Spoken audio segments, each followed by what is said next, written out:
Ուրեմն հարգելի քննիչ, ես հանրային վերահսկողություն հասարակական կազմակերպության ղեկավար իրավապաշտպան Մեհեր Կարագոզյանն եմ, որ ստացել ենք բազմաթիվ ահազանգեր եւ բազմաթիվ բողոքներ, այս պահին 200-ից ավելի են մենք հաշվարկելու հստակ ժամկետներ չենք ունեցել։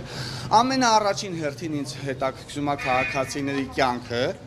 որ սպառնալիքների տակ է։ Մենք ունենք քաղաքացիներ, ովքեր ուզում են այս պահին ուղղակի չենք կարող անձը բացահայտենք, պետքա ներս մտնենք եւ նրա մասով ցուցմունք տանք, որ կան հստակ իր կյանքի նկատմամբ սպառնալիքներ, որ եթե այս կամ այն տեղեկությունը տրամադրի պետական մարմիններին, ապա նրա գլուխը կկտրեն։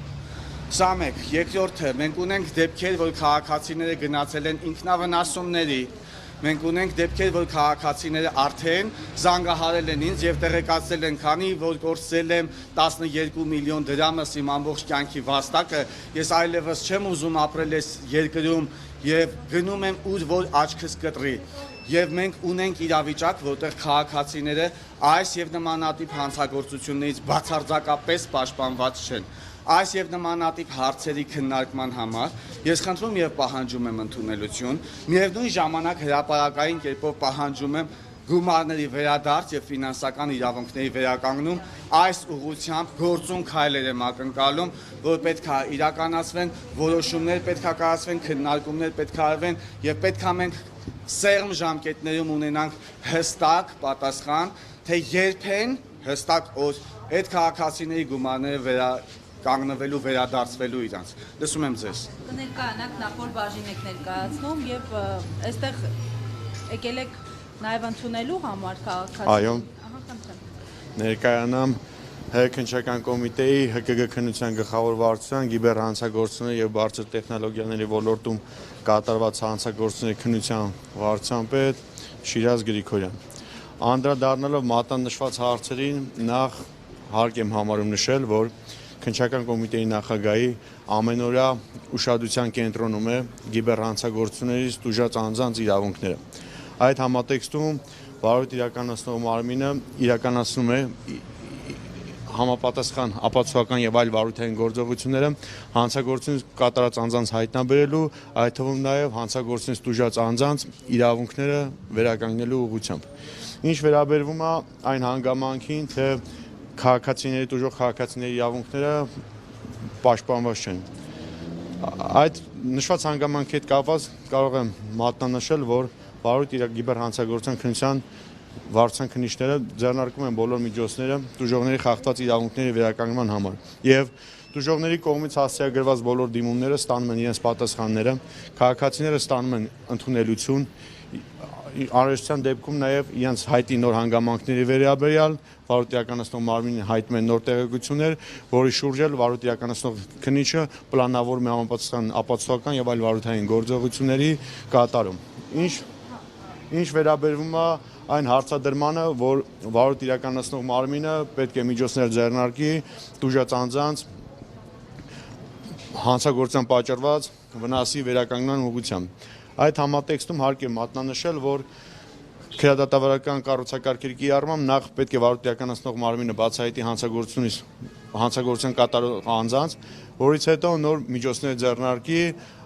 այդ եղանակով։ Այսինքն տրամաբանական շղթան, իսկ որպես քննիչ ձեզ մի հարց հարգելիս, դուք չեք կարծում, որ այս հանցագործությունները նոր հանցատեսակներ են եւ քաղաքացիների իրավունքները չեն վերականգնվում հին օրենքներով եւ հին մեթոդներով։ Չարժի արդյոք նոր ենթաօրենսդրական կետեր կամ նոր լուծումներ, որպեսզի քաղաքացիները հասնեն իրանց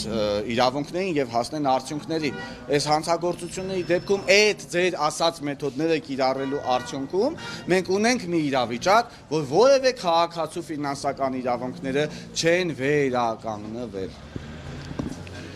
Դուք կատեգորիկ կերպով նշում եք, որ որևէ քաղաքացու իրավունքներ չեն վերականգնել, սակայն չեմ ցանկանում մատնանշել կոնկրետ քրեական վարույթներ, բայց մի շարք քրեական վարույթներով բացահայտվել են հանցանք կատարած անձիկ, վերջիններիս ներկայացվել է մեղադրանք, այդ թվում նաև կոնկրետ վիճակագրական տվյալներ ներկայումս չեմ կարող մատնանշել, բայց հաստատապես կարող եմ նշել, որ մի շարք քրեական վարույթներով բացահայտվել են հանցագործություն կատարած անձինք, վերջիններիս ներկայացվել է մեղադրանք, այդ թվում նաև նախաքննության կատարման ընթացքում վերականգնվել է հանցագործությունից տուժած անձանց պատճառված հանցագործության պատճառված վնասները։ Իսկ դա ո՞ր տոկոսն է կազմում ներողություն տուժած քաղաքացիների, ո՞ր տոկոսն է կազմում 0.1, 0.2, թե 10%-ն է կազմում։ Որպես այդպեսին քննչական կոմիտեն նման վիճակագրություն չի իրականացնում, թե որքան տուժող ունենք, որքան տուժողի հանցագործության ինչքան վնաս է պատճառվել եւ ինչքան վնաս է վերականգնվել։ Պարոն Գրիգորյան, տեղեկացանք, որ այս տարի 4-րդ զանգերի կենտրոնի հանցավոր խումբ է այսպես բացահայտվել։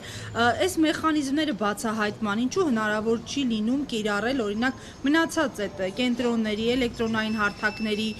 համար ինչն է խանգարում, կա օրենսդրական բազ, կա ինչ-որ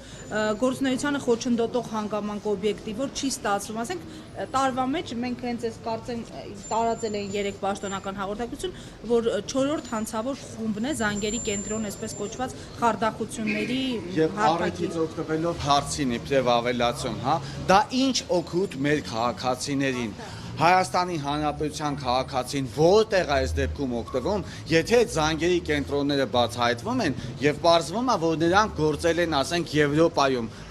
աշխատելով Հայաստանում, Եվրոպայի քաղաքացիների համար ծուղակ են պատրաստել եւ Եվրոպայի քաղաքացիներին են թալանել։ Հիմա մեր քաղաքացիները հույս են տածում, որ 4-րդ դեպքն է արդեն բացահայտվել, ուրեմն նշանակում է հոբ կբռնեն, արդեն մեր գումարները կվերադարձնեն, սա մի հարց եւ Զառաջան ներողություն երկրորդ հարցնել եմ ես ուզում բարձրացնեմ։ Եթե մեր պատկան մարմինները, մեր ուժային կառույցները, դուք եթե տեղյակ էիք, որ Հայաստանի Հանրապետությունում արկայա ներկա պահին նման հանցագործություններ, ապա այդ կայքերը Այդ ապօրինի կայքերը ինչի չեն դադարեցվել, ինչի նրանց հասանելիությունը չի դադարեցվել, որ մեր տուժած քաղաքացիների քանակը հասել է 20,000-ի, հասկանում եք, ոչ թե 200-ն է, ոչ թե 300-ն է, ոչ թե 2,000-ն է, 20,000 եւ ավելի քաղաքացի։ Ինչն է եղել պատճառը, որ չեն դադարեցվել այդ կայքերի հասանելիությունը, այդ ապօրինի ձեռնարկատիրությունը ինչի չի դադարեցվել Հայաստանում։ Միայն ու միայն դուք սահմանափակվել եք տեղեկատվություններ տարածելով։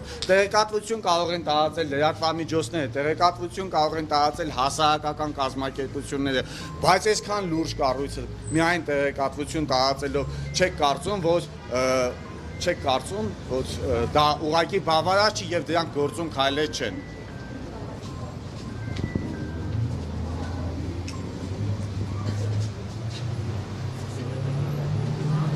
Անդրադառնալով զանգերի կենտրոնների միջոցով կատարված հանցագործությունների կատարմանը,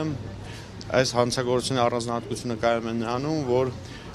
եթե նախաքննության ընթացքում բացահայտվում է զանգերի կենտրոնի գործունեություն, որը իր գործունեությունը իրականացնում է Հայաստանի Հանրապետությունում, ապա վերջիններիցս գործողություններից տուժած անձինք հանդիսանում են արտերկրի բնակիչներ։ Եվ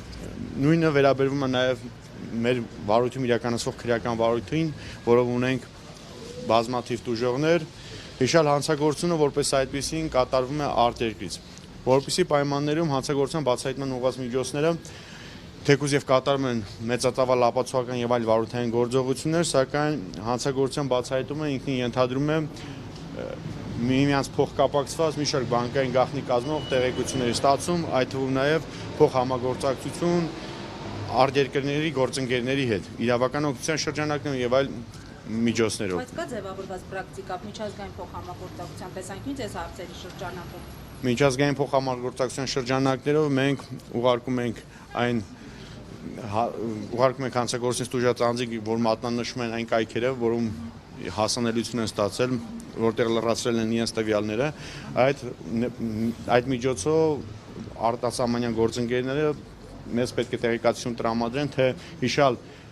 եղանակով հանցագործության կատարում իրենց մոտ բացահայտվել է, թե ոչ։ Քանի որ նույն եղանակով, երբ որ մեր մոտ զանգերի կենտրոններով բացահայտվում է հանցագործության կատարում, մենք այդ տեղեկատվությունը փոխանցում ենք արտասահմանյան երկրներին, որպեսզի պարզենք այնտեղից հանցագործից տուժած անձանց ինքնությունները, որպեսզի քրեադատաբարական գործիքակազմի կիրառմավել միջոցներ ձեռնարկենք այդ անձանց իրավունքների, խախտած իրավունքների վերականգնման ուղղությամբ։ Իսկ ո՞նց եք վերաբերվում, որ քննիչը տուժած քաղաքացուն ասում է դե հույս մի ունեցի, չի բացահայտվելու։ Այս մոտեցումները ընդհանրապես ինչպես պետք է վարվել այս պրակտիկայի վերջը դնելու համար, Սարակ ավելի կոպիտ մեջբերումներ են եղել։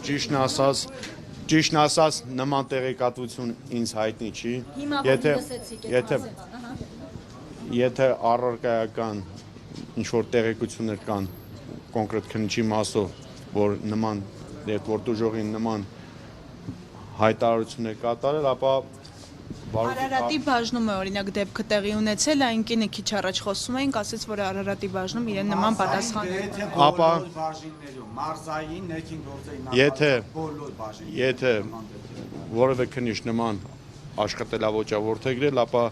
այդ կապակցությամբ դուք կարող եք դիմում հասարակական քննչական կոմիտեի նախագահին, քննչական կոմիտեի նախագահը կքննարկի հիշյալ անձին կարգապահական պատասխանատվության ենթարկելու նպատակարարության հարցը։ Ժուրնալիստներ եմ, բայց ես տուժող եմ։ Ես փաստացի փաստեր ունեմ։ Ես 2 տարուց ավել ստեղ դիմում եմ ներկայացրել, դատախազություն ուղարկել են գործել 2 տարուց ավել ես բազմիցս դիմումներ եմ գրել, այն նոր Ալեքսանյանը, որ եկավ, անգիր ինձ գիտի, բազմիցս դիմումներ եմ գրել, վերջի անգամ ես զանգահարել եմ քննիչին, չի պատասխանել, 10 անգամ զանգահարել եմ, որովհետև ինձ մոտ հայտնվեց տեղեկություն, որ ինձ խափողը Հայաստանում է, Երևան Սիթիում է, պատահական գրպանի մեջ հեռախոսը միացել է, եւ ես հայկական խոսակցություն, ես կարող եմ դες ներկայացնել դա։ Ես եկել եմ դիմում եմ գրել, որ հեռախոսը չպատասխանեց, եկել եմ այստեղ նախագահի անունով դիմում եմ գրել, ինձ մի ամիս հետո պատասխանել են, տեսեք ինչ եմ, դուք իրավաբան եք, խնդրում եմ ձեզ, խնդրում եմ, ես Հովանես Ռիտա Սերգեյ, ես խնդրում եմ։ Դուք քննչական կոմիտեի նախագահին դիմում եք հասցեագրել։ Այո, բազմիցս։ Ձեր կողմից ձեր վարույթը իրականացում է քննիչ Էմմա Գալստյանի կողմից եւ եթե չեմ սխալվում, ձեր դիմումի կապակցությամբ քննիչ Էմմա Գալստյանը հրավիրել է աշխատասենյակ դեպքի հանգամանքների շուրջ լրացուցիչ հարցաքննելա ձեզ։ Ոչ մի բան չի արել, ես ուղղակի եկել եմ ավելորդ լրացուցիչ տվյալներ եմ տվել։ Դուք տեսեք, ես զանգում խնդրում եմ նայեք, էլի դուք իրավաբան եք։ Ծանոթագիրն է, հարցաքննության ծանոթագիրն է։ Չէ, կարդացեք, տեսեք ինչ է գրված։ Ես ինչ է գրված։ Դիմում եք հասցեագրել քննչական կոմիտեի նախագահին, որ գրված այդտեղ ես ստուգարք եմ վերցնում այդ քննիչից, որ ինձ քննիչի ստուգարքի հարցեր է տալիս։ Դուք քննչական կոմիտեի նախագահին հասցեագրել եք դիմում հետևյալ բովանդակությամբ, որ վարույթ իրականացնող մարմին ունեք հայտնելու լրացուցիչ տեղեկություններ։ Լորույթ ունեմ։ Նման պայմաններում վարույթ իրականացնող քննիչը այլ բան, քան ձեզ հարցաքննության հրավիրելու չուներ անելու։ Որպեսզի պայմաններում ձեզ վարույթ իրականացնող քննիչը հրավիրել է հարցաքննության դեպքի հանգամանքների շուրջ լրացուցիչ, որ դուք էլ ներկայացել եք լրացուցիչ հարցաքննվել եք։ Մի ամիս հետո չեմ եկել է, այս այա պատասխանել, դուք մի հատ տեսեք ինչ է գրել է, ծիծաղելու է, դպրոցական երեխան է գրում։ Վարույթ Կարդացեք, ծիծաղացեք բոլորդ, որ քննիչը ինձ ստուգարք է հանձնում, որ հոդվածով ինչեր են անում, հետո ինչ են անում, հետո ոնց են բարևում, ոնց են ստեյցուն անում։ Քրեական գործերի մասին էսպես շատ հարց չի կարելի խոսել, էլի, պիտի միայն մի բան կարող եմ ավելացնել։ Ես չեմ կարողանում մի հատ հարց բարձեմ։ Մատնանշումը, թե քննիչը պարզաբանել իր իրավունքները, այդ կապակցությամբ միայն կարող եմ ասել, որ դա նախատեսված է քրեական դատավարության օրենսգիրքով, քննիչը կատարել է իր պարտականությունները եւ ծանոթագրում մատնանշել է ՎԿ իրավունքները, դժողի իրավունքները եւ պարտականությունները, որը որ պարտավոր էր իրականացնել քննիչը։ Ես ասում եմ հանցագործը Երևանում է, ինձ շտաբ պետք է որ դուք այդ տվյալը ստուգեք ու բռնեք այդ հանցագործին, դուք ասում եք մի ամիս հետ Այո, քաղաքացիներին պատրաստ ենք ընդունել։ հարցակնություն։